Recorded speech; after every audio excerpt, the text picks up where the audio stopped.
আম্মুর হাতে রান্না মানে স্পেশাল কিছু। অনেক দিন পর একসাথে আম্মুর সাথে ইফতার করার সুযোগ আল্লাহ তাআলা দিয়েছে।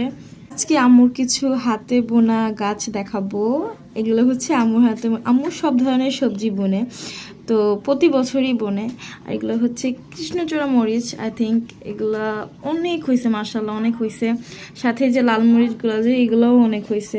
সব থেকে বেশি অবাক হয়েছে আম্মুর টমেটো গাছ দেখে। এগুলো হচ্ছে বেগুন গাছ, ছোটো ছোটো বেগুন ধরেছে। আর আম্মু প্রচুর পরিমাণে হচ্ছে টমেটো গাছ বুনছে। আর মাশাল্লাহ মাশাল্লাহ এত পরিমাণ ফলন হয়েছে, আল্লাহর রহমত।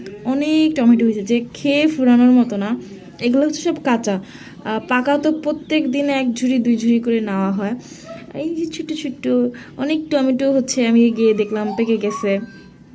3 থেকে 4 জায়গায় হচ্ছে আম্মু শুধু টমেটো গাছই লাগাইছে। আমাদের টমেটো কিনে খেতে হয় না, গাছের একদম পিওর ফরমালিন মুক্ত টমেটো যেটা, সেটাই আমরা পাই।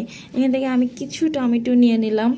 আর এগুলো হচ্ছে কচু গাছ, কচু শাক খেতে কিন্তু অনেক ভালো লাগে। তো আম্মু এগুলা বুনে রাখছে যাতে ফ্রেশটা খাওয়া যায়, বাজার থেকে কিনতে হয় না। এদিকে আম্মু ইফতারের প্রস্তুতি করতেছে।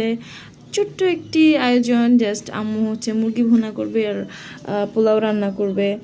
সবাই একসাথে মিলে, পরিবারের সবাই একসাথে মিলে খাওয়ার যে একটা আনন্দ, সেটা আসলে মুখে বলে বোঝানোর মতো না যে কত ভালো লাগে। অনেক দিন পর যখন সবাইকে দেখি, মাকে দেখি একসাথে খেতে বসি। আলহামদুলিল্লাহ for everything. Thanks for watching.